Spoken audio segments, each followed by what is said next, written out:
इन presenting centum.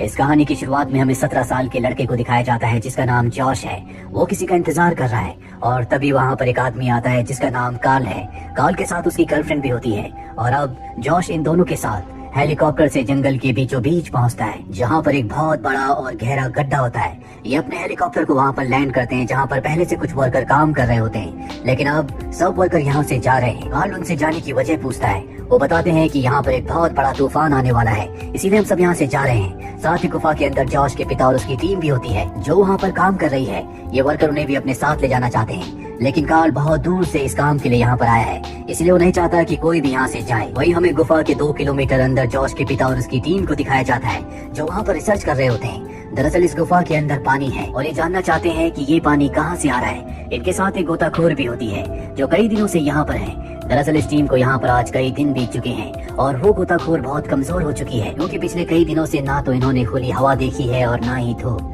दरअसल ये पानी में गोता लगाकर अलग अलग दिशा में जाते हैं, लेकिन आज वो गोता नहीं लगाती। वहीं हमें गुफा के ऊपर कार्ल और उसकी गर्लफ्रेंड को दिखाया जाता है। कार्ल की गर्लफ्रेंड गुफा का 3D मैप अपने कंप्यूटर पर देखती है। वो देखती है कि ये गुफा बहुत गहरी है लेकिन बहुत सुंदर भी है और इसके बाद ये पैराशूट से उस गुफा के अंदर कूद जाते हैं। वहीं हमें गुफा के नीचे दिखाया जाता है जहाँ पर जॉश के पिता उसी गोताखोर लड़की के साथ पानी के अंदर चले जाते हैं और आज इन्हें एक नया रास्ता दिखता है। जॉश के पिता कहते हैं कि हमें इस रास्ते से अंदर जाना चाहिए। वो पहले अंदर चले जाते हैं, लेकिन उनके साथ ही गोताखोर लड़की वहाँ पर फंस जाती है। वो उसकी मदद करते हैं और उसे भी अंदर ले आते हैं और आज पहली बार ये इस जगह पर आए हैं। यहाँ से इन्हें पानी की सतह दिख रही होती है जो कि बहुत ही दूर है। उतनी दूर ये जा तो सकते हैं, लेकिन अगर ये वहाँ पर गए तो वापस आने के लिए इनके पास ऑक्सीजन नहीं बचेगी। इसीलिए तय करते हैं कि ये वापस जाएंगे और जब ये वापस आ रहे होते हैं तभी जो फीमेल गोताखोर होती है उसका ऑक्सीजन सिलेंडर का पाइप टूट जाता है। ऊपर सभी मॉनिटर पर देख रहे होते हैं, सबके सब डर जाते हैं, लेकिन ये जाकर भी उनकी मदद नहीं कर सकते क्योंकि वो इनसे बहुत दूर है। जब तक ये ऑक्सीजन सिलेंडर लेकर वहाँ पहुँचेंगे उसकी मृत्यु हो चुकी होगी।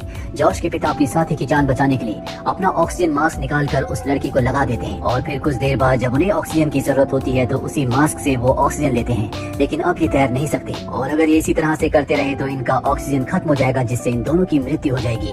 इसीलिए जॉश के पिता को एक कड़ा फैसला लेना पड़ता है और अब वो अपना ऑक्सीजन उस गोताखोर लड़की को नहीं देते, उसे दूर धकेल देते हैं जिससे उसकी मृत्यु हो जाती है। ऊपर मॉनिटर पर सब ये देख रहे होते हैं, लेकिन सबको पता है कि जॉश के पिता ने जो कुछ किया है वो सही है। अगर वो ऐसा नहीं करते तो इन दोनों की मृत्यु हो जाती, लेकिन जॉश को ये गलत लग रहा होता है, इसीलिए उसे बहुत गुस्सा आता है और गुस्से में वो अपने पिता को कसूरवार ठहरा रहा होता है। उसके पिता अपनी कोवर्कर यानी उस गोताखोर लड़की की बॉडी लेकर ऊपर आ जाते हैं। वो जॉश की बातें सुन लेते हैं और उसे कहते हैं कि तुम कुछ लोगों के साथ ऊपर जाओ, ऊपर जो हमारी टीम है उनसे कहो कि हम सब ऊपर आ रहे हैं क्योंकि तूफान आने वाला है। और अब जॉश अपने कुछ साथियों के साथ ऊपर की तरफ निकल पड़ता है, लेकिन तूफान शुरू हो चुका है। वो ऊपर के लोगों से कांटेक्ट करने की कोशिश करता है, लेकिन उसका संपर्क नहीं हो पाता क्योंकि ऊपर के सभी लोग वहाँ से जा चुके हैं।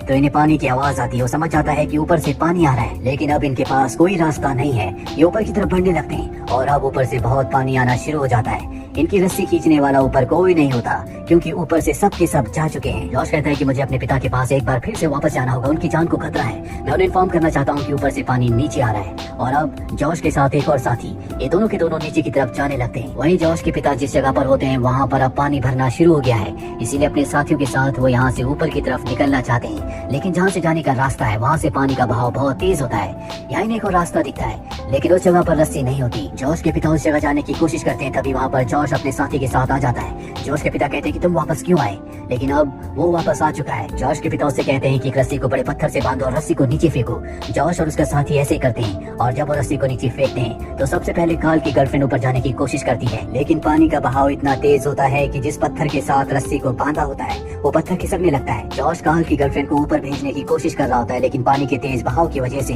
वो खुद भी कार्ल की गर्लफ्रेंड के साथ उस जगह गिर जाता है जहाँ पर उसके पिता और बाकी लोग हैं। साथ ही जॉश का साथी जो ऊपर है जिसने पत्थर के साथ रस्सी को बांधा है और पत्थर को रोकने की कोशिश कर रहा है, अब वो समझ जाता है कि वो पत्थर को रोक नहीं सकता, इसीलिए ऊपर से नीचे कूद जाता है, लेकिन पत्थरों से टकराने की वजह से वो पानी में कहीं खो जाता है। जिसके बाद सब के सब वापस उसी जगह पर आ जाते हैं जहाँ से गोता लगाया करते थे और अब जॉश के उस साथी की डेड बॉडी भी यहाँ पर तैरते हुए पहुंच जाती है जो ऊपर से पानी में गिरकर कहीं खो गया था।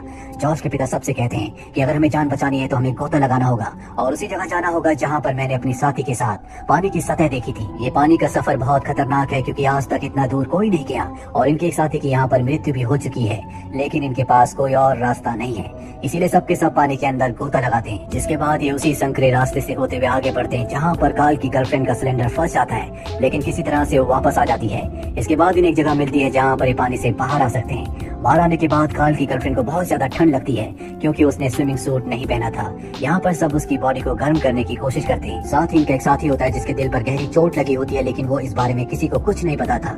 जॉश अपने पिता से कहता है कि अब हमें क्या करना चाहिए। जॉश के पिता उससे कहते हैं कि यहाँ पर कोई नहीं आने वाला, हमें आगे बढ़ना ही होगा। ये सबके सब आगे बढ़ना शुरू कर देते हैं। इनका वो साथी जिसके दिल पर चोट लगी होती है उसकी तकलीफ बढ़ती चली जाती है और सबसे पीछे रह जाता है। जॉश उसके पास आता है, लेकिन वो जॉश से कहता है कि तुम आगे चलो, मैं कुछ देर यहाँ पर आराम करके आगे आऊंगा। जॉश उसकी बात मान जाता है और जब वो अपने पिता के पास पहुँचता है तो उसके पिता अपने साथी के बारे में पूछते हैं। जॉश कहता है कि वो कुछ देर पीछे आराम करके आना चाहते हैं। जॉश के पिता समझ जाते हैं, वो कहते हैं कि उसकी तबीयत ठीक नहीं है और वो हमारे लिए मुसीबत नहीं बनना चाहता, इसीलिए वो पीछे रुक गया।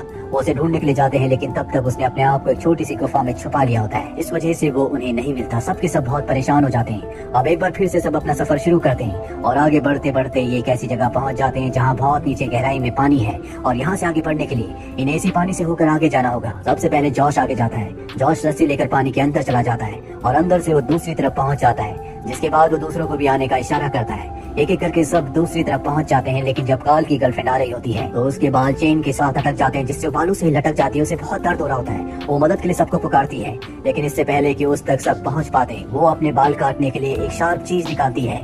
जॉश के पिता उसे मना करते हैं कि तुम ऐसा करोगी तो पानी में गिर जाओगी, लेकिन वो दर्द बर्दाश्त नहीं कर पाती और अपने बाल काट देती है, जिससे वो पानी में गिर जाती है। उसे तैरना नहीं आता, जिसका मतलब ये है कि उसकी भी मृत्यु हो चुकी है। और अपनी गर्लफ्रेंड की मृत्यु से बहुत ज्यादा टूट जाता है, बहुत ज्यादा इमोशनल हो चुका है। और अब यहाँ पर जॉश, उसके पिता और कार्ल ही बचे हैं। इनके पास एक ही ऑक्सीजन सिलेंडर है और यहाँ से आगे बढ़ने का जो रास्ता है उसमें इन्हें पानी के अंदर से होकर गुजरना होगा।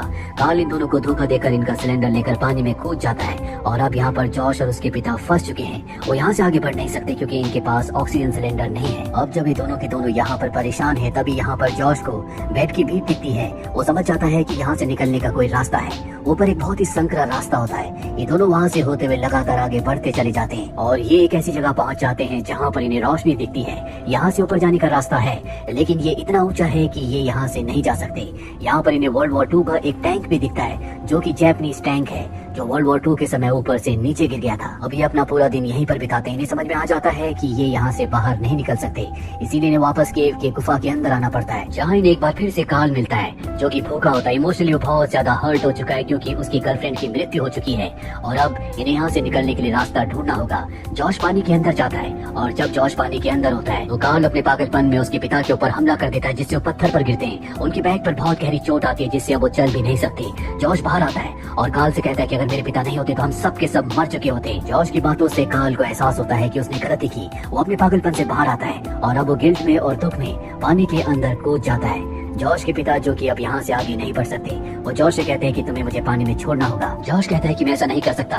उसके पिता कहते हैं कि अब हमारे पास इसके अलावा कोई रास्ता नहीं है और जॉश को ना चाहते हुए भी ऐसा करना पड़ता है। यानी कि अब उसके पिता की भी मृत्यु हो चुकी है। उसके पास वही आखिरी सिलेंडर बचा है जो कार्ल लेकर भाग गया था और अब उस छोटे से सिलेंडर को लेकर वो पानी के अंदर कूद जाता है, जिसके अंदर बहुत कम ऑक्सीजन बची है। और जब वो आगे बढ़ता है तो वहाँ पर उसे कार्ल दिखता है जिसकी मृत्यु हो चुकी है। यहाँ चारों तरफ अंधेरा है, उसकी ऑक्सीजन भी अब खत्म होने वाली है। तभी उसे पानी के ऊपर रोशनी दिखती है, जो कि समंदर है, यानी कि यहाँ से निकलने का रास्ता। जिस रास्ते को ढूंढने के लिए पूरी की पूरी खोज चल रही थी, पर अब उसका ऑक्सीजन खत्म हो चुका है, वो हिम्मत हार चुका है। तभी जॉश को अपने पिता के आखिरी शब्द याद आते हैं, जब उन्होंने कहा था कि तुम ऐसा कर सकते हो। जॉश पूरी हिम्मत से ऊपर की तरफ बढ़ता है और फाइनली वो समंदर की सतह में पहुंच जाता है, जहाँ पर कुछ मछुआरे होते हैं जो उसे देख लेते हैं और जॉश को बचा लेते हैं। इस तरह से जॉश की जान बच जाती है। उम्मीद करते हैं कि ये कहानी आपको पसंद आई होगी।